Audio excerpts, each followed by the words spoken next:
Est-ce que vous avez déjà entendu parler du Koi Event?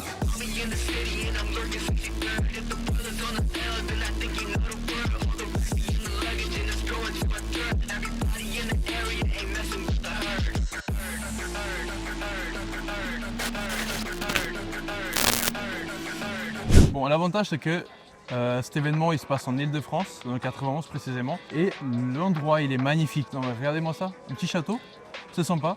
Et là on a la petite E36 qu'on a déjà vu plusieurs fois dans la vidéo de Gab. C'est un projet qui a pris du temps. On va remettre la photo de comment elle était avant et maintenant, c'est rien à voir. C'est rien à voir. Bien posé, c'est une 325 TD avec des pièces de TDS. Mais on s'en fout, c'est un mazout ou pas. C'est le style qui est important.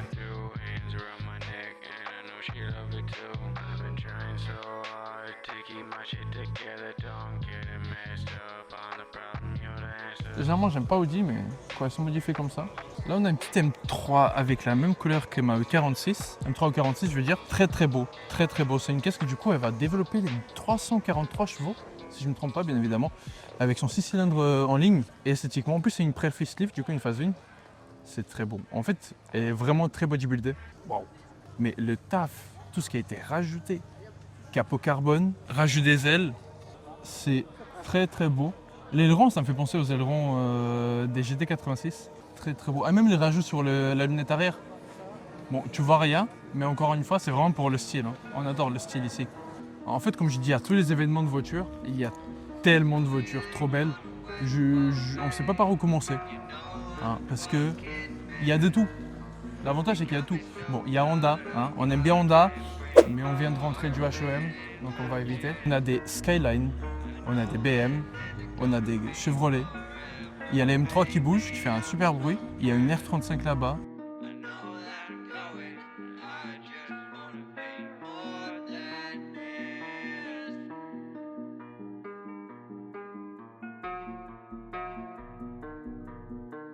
Donc là, une petite R33, une GT, donc une sédan avec les 5 portes. Très très belle. Avec l'inspiration police japonaise comme on voit dans Fast and Furious Tokyo Drift. Voilà, très beau. Une petite M3 E36 cabriolet, très très beau. Là, on a la petite...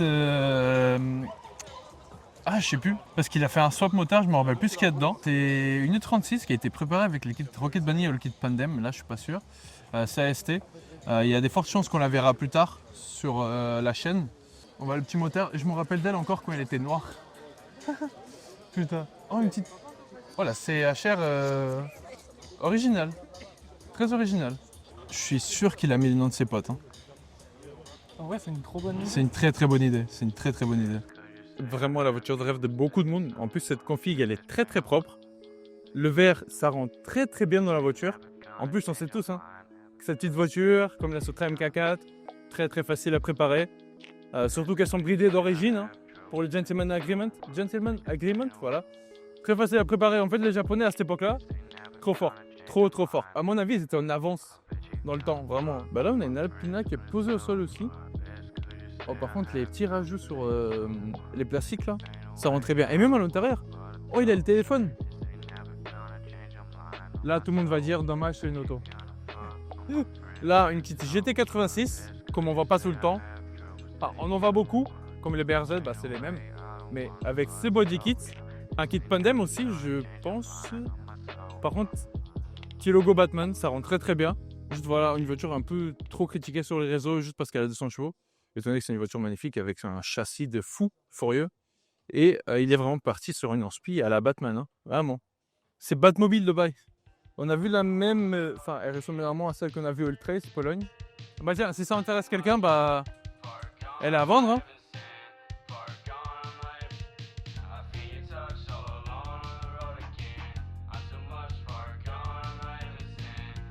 Là, du coup, on a la zone un peu pro avec des teams et des entreprises connues et même des créateurs de contenu. Par exemple, là-bas, on a Green Z avec sa Z, 350Z.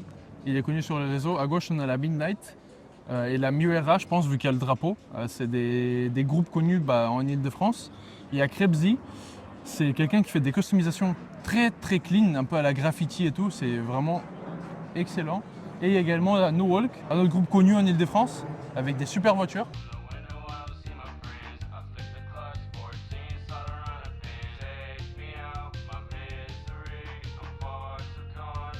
Donc en fait, comme je disais, vu que la musique s'est calmée, on peut filmer tranquillement. Celle-là, on l'a déjà filmé au Japan Car, il me semble. C'est du coup une 200SX, la Silvia, elle est vraiment posée au sol. C'est vraiment très très magnifique. Et c'est très osé aussi, faire ça avec une Silvia, surtout que généralement tout le monde l'utilise pour le drift. Du coup, comme je disais, le fameux Krebsy, c'est ça, ce genre de modif qu'il fait. Ça rend très très stylé. Ah, même à l'intérieur, il est modifié. Enfin, customisé. Énorme voiture. Là, la fameuse Z Green Z, me semble. Là, un petit Honda, mais on vient de rentrer du HEM, donc bon. Petit 370Z, très très beau. La 370Z là-bas, customisée, on l'a déjà vu également au Japan Car. Ou attends, French Toge Kid, ça c'est intéressant.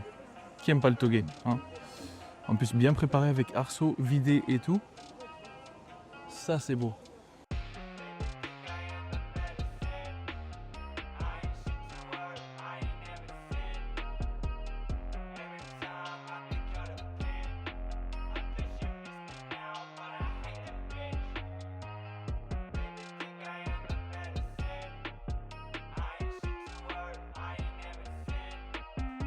Donc là, il y a une petite création par Krebsy, et également très très propre la 370.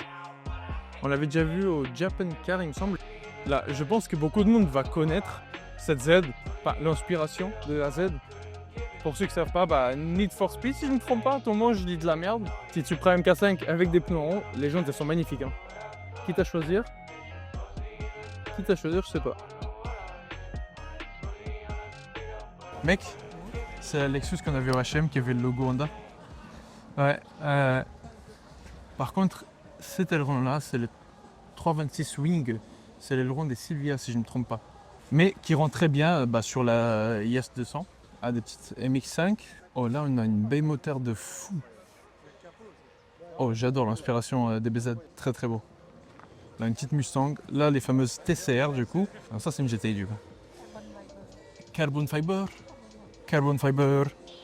Très très beau. Là, ça c'est une TCR, on dirait les Power Rangers, comment ils sont collés. C'est très stylé. Généralement j'aime pas les Volkswagen, mais là on doit quand même apprécier le taf, je pense. Le taf il est très très beau. Vous voyez par exemple celle-là, comparée aux autres. C'est pas ouf. À mon avis elle devrait se garer là. Petite Celica très très propre, une 6ème génération si je ne me trompe pas. C'est ça, est-ce que c'est la GT? Je sais pas. Actuellement oui. Là une petite inspiration taxi. Ça, on en voit beaucoup, mais c'est toujours incroyable à voir, je trouve. Mais vous voyez, en fait, il y a tellement de voitures. Parce que tout à l'heure, on était au Sunshine, et là, on est dans les parkings exposants. Et il y a encore plus de voitures. Cette 350Z, elle est magnifique. La couleur au soleil, en fait, vous voyez déjà le reflet. C'est très très beau. Et une 370Z à côté. Les deux sœurs, quoi. GT86 en GTR. Qui n'aime pas ça? Avec le petit RB26, maman. Par contre, les jantes elles ont pris. Hein. Là-bas là. Il y a des gens avec la merch underground. On les connaît pas. Hein? On va demander pourquoi ils ont la merch.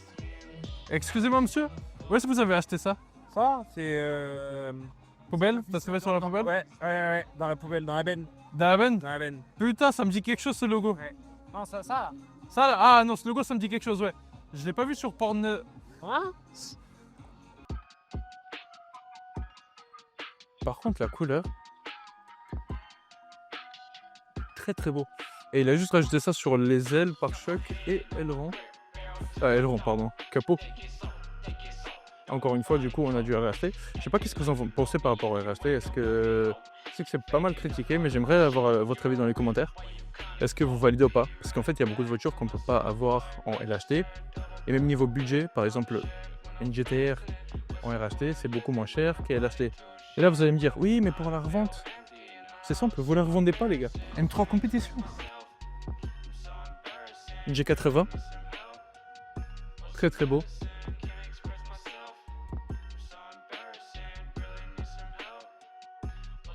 Elle était au HEM, on l'a pas filmé.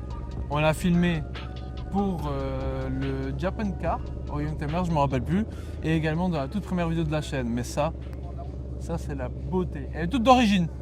Elle sort à peine 70 chevaux. Ouais. Ouais, il y a beaucoup de personnes qui ont vu un petit peu le projet que j'ai pu faire sur ce véhicule-là. Ah non, mais. Et puis en fait tout est réalisé maison, aussi bien la carto, l'installation de la gestion, et puis au final donc du coup maintenant par le biais des contacts réseau que j'ai pu avoir, ils sont venus me demander un petit peu Oui, je vois souvent. tu pourrais pas me faire une carto, etc. Bah, je vois souvent sur Insta, tu mets beaucoup de cartos. Exactement. D'ailleurs, notre collègue Dylan qui prépare sa Civic, Ouais, tout à fait. bah, Ouais. il va te contacter dès qu'il sera entamé, dès qu'il aura Il y a entamé. pas de souci, s'il a besoin de conseils sur ce qu'il faut prendre comme matériel, etc., parce qu'il faut quand même un petit peu de matériel avant de pouvoir Bah, faire une carto oui, correcte sur le. déjà une prépa. Il y a un petit peu de matériel, on va dire, un petit bon, peu. au niveau électronique, gestion, manuel FR, etc. Il y a des petits trucs. Bon, ça, je vois ça directement avec eux. Je peux faire l'installation aussi, voilà. Et puis après, derrière, le PC, il est côté passager. Je me rappelle. Voilà. Comme toujours, avec le PC, permet de faire les cartos. Puis, En fait, ça doit être la première Civic que je vois débarquer à côté de moi avec un PC. Ça c'est l'alternateur. En gros alternateur. Oui, Ouais. oui, c'est parce que c'est une grosse batterie de camion. alternateur. Donc voilà, si votre projet c'est de travailler sur des Civic, le Instagram de Cédric, il est dans la description et également là quelque part. Donc n'hésitez pas à le contacter, c'est super prépa, un super gars aussi. Ça, c'est vraiment une voiture de piste, mais parfaite. C'est pour ça que je lui dis, faut lui faire confiance, honnêtement. Dylan, dès que sa Civic a commencé à être préparée, on ira chez lui. Dans tous les cas, vous verrez les vlogs qui sont tirants. Les pneus semi-slick, on l'a déjà vu tourner en piste. Très très beau et très solide. Petit AMG, C63S en plus. Ça, le rêve américain. Et en fait, ce que je trouve beau, c'est que tu as des super muscle cars et tu as une Z juste à côté. Voilà, et elle est là. 370Z, très très bien positionnée, je trouve. Une petite EJ9. Oula, je suis pas vraiment sûr. En fait, j'ai fait la HEM, les gars, mais je m'y connais pas en Honda. Là, je sais que j'ai envie d'acheter une CRX, mais en Honda Civic, mais juste c'est beau. Mais je préfère quand même la Z, voilà. Le rouge sur cette série 5, la E60, il est magnifique, vraiment. Et en fait, quand je vous dis que c'est rempli, ça c'est la cour pour aller jusqu'au château. C'est vraiment très très rempli. Le château, c'est quand même là derrière. On a fait tout le tour. Et il y a énormément de voitures encore. Donc, une 300 ZX. J'ai la même en Hot Wheels.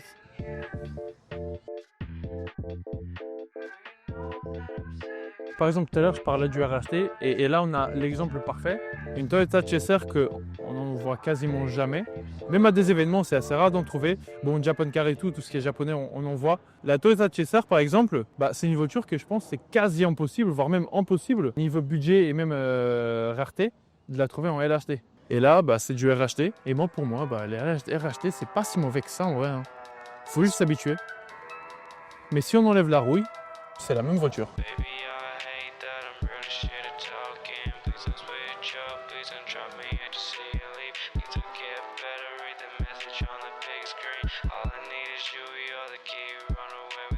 Donc là, on a une petite E36 M3, magnifique.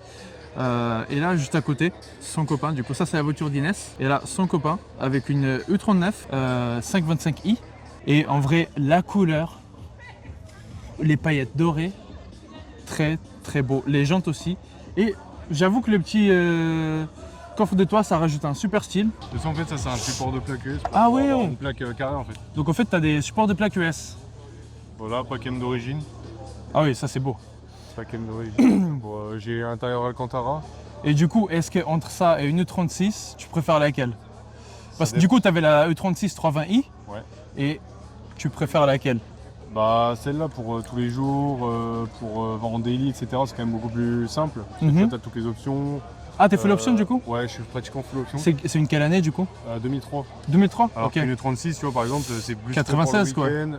Là, elle était de 94. Ok. Donc c'est plus fait pour le week-end, pour tout ça, tu vois, c'est plus plaisir, quoi. Là, pour en daily, ça, c'est beaucoup plus intéressant, quoi. Surtout que t'as des belles jantes, hein. T'as pas peur de les frotter? Non, ça va. C'est de faire gaffe. C'est de faire gaffe. non. Ouais, le seul point négatif, on va dire, c'est le code de toit, du coup, pour la conso tous les jours. Oui, parce que du coup. Forcément, ça consomme un peu plus. Oui. Mais ça rajoute un style, hein. Ouais. Ouais. Très beau style. Mais c'est toi qui l'as ajouté du coup. C'est l'ancien propriétaire, du coup, il l'avait déjà. Ah, il te l'a donné déjà aussi? posé, ouais. Oh Il l'avait putain, déjà posé, c'est bien ça. Carrément. Ah, j'étais content. Et si jamais vous voulez l'Instagram, il est juste là. Et là à côté, on a sa copine du coup, Inès, qui a la fameuse M3 ou 36. Je sais pas, mais je trouve que les anciennes BM, ça a un charme imbattable. Les U36, U30 et U46. Bah sinon, j'aurais pas acheté la U46, bien évidemment. Mais en plus, le rouge comme ça, tu le vois direct. Tu le vois directement. Très très beau. Donc c'est une 3 litres qui a 286 chevaux. Et honnêtement, pour ce genre de caisse, je trouve que c'est incroyable. Surtout qu'on a déjà eu une 36 dans la chaîne, une 85 TDS. Certes, c'est pas la même chose, mais on peut la vider tellement facile et pouvoir la transformer en drifteuse et tout, même si c'est pas le projet là. Déjà faire ça avec une M3, bon, c'est un peu osé, beaucoup de monde le fait. Et d'ailleurs, petit tips, les propriétaires 36, quand ils veulent transformer leur caisse en drifteuse et ils ont un low budget, bah, ils mettent des triangles de 46 au lieu du 36, parce qu'en fait, on peut tourner plus. Donc, très très beau. Là, une petite CDK 6ème génération. Je sais pas qu'est-ce que vous en pensez, est-ce que vous préférez la 6ème ou la 7ème? Parce que la 6ème, elle est bien. Les feux à l'avant, ils sont beaux. Je préfère quand même ceux de la 7ème. Après, peut-être que je préfère la 7ème parce qu'on en a préparé une sur la chaîne. Je sais pas.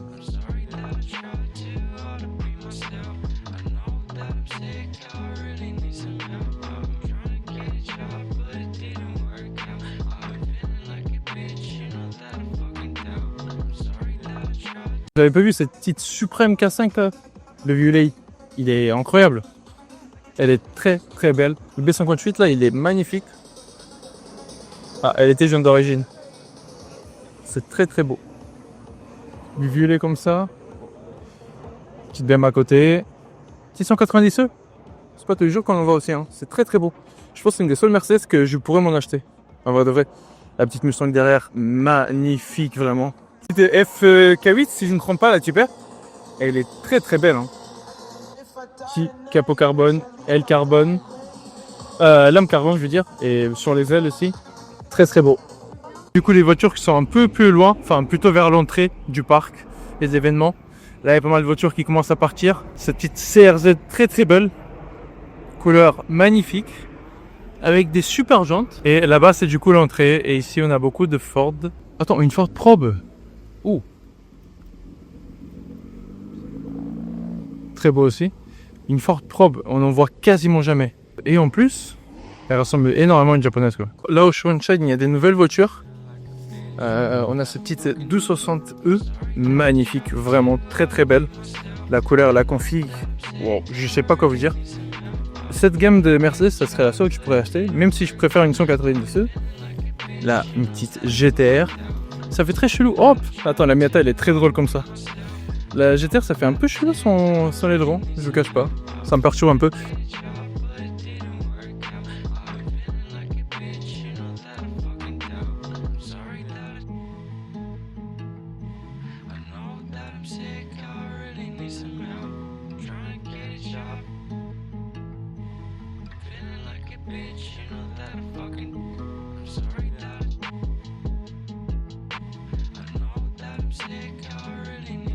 Là du coup on a une petite M2 G87 un peu critiquée parce que du coup le pare-choc ça ressemble pas aux autres M, même si maintenant il y a là les kits qui font ressembler aux autres BMW.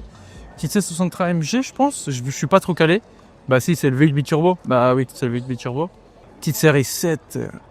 Bon par contre les jantes, on dirait un 4x4.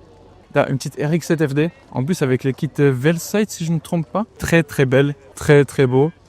Et une Supra MK4 juste à côté, avec le 2JZ, qui est magnifique. Et également préparé avec un Big Turbo. De toute façon, les 2JZ, ça se prépare très facilement. C'est une autre voiture qui avait été bloquée par les Gentleman Agreement, comme la R34, et qui avait été bridée à 280 chevaux au Japon. Mais encore une fois, les Japonais sont trop forts, donc juste un peu de prépa, et ça prend tous ses chevaux, même plus. C'est pour ça qu'il y a des Supra à 1000, 2000, voire plus de chevaux. C'est une très très belle caisse pour préparer. Et surtout une caisse qu'on va surtout en drag. Tandis que la RX-7, c'est plus du drift. À la limite Touguet pour les fans initial D. Donc on est en train de filmer la McLaren, mais moi il y a ça qui m'intéresse. Le pick-up. Ouais, c'est beau ça. Ça c'est beau ça. J'ai envie d'un pick-up. La Chaser qui est venue ici. Oh le petit chien, tout mignon. N'empêche, elle est clean. Oh, Mais wesh, pardon. Mais là, il y a les hypercars qui arrivent. Ah, ça patine. Ah.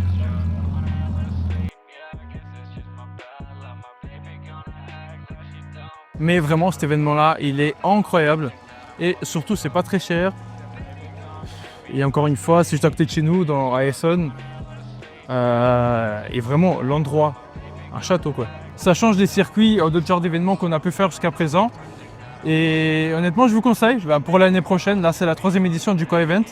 Et je vous conseille à faire le Co-Event, c'est incroyable. Tous les groupes connus qui sont là, même des personnalités connues qui font des contenus sur YouTube et sur les autres plateformes. Et toutes les belles voitures et rares voitures qui sont là. C'est quelque chose qu'on n'est pas vraiment habitué à voir en France, à part lors des gros événements. Comme Japan Car et Youngtimer, et même là on voit pas autant de beauté comme aujourd'hui. C'est génial. Si vous avez jamais fait le Coin Event, je vous conseille à le faire.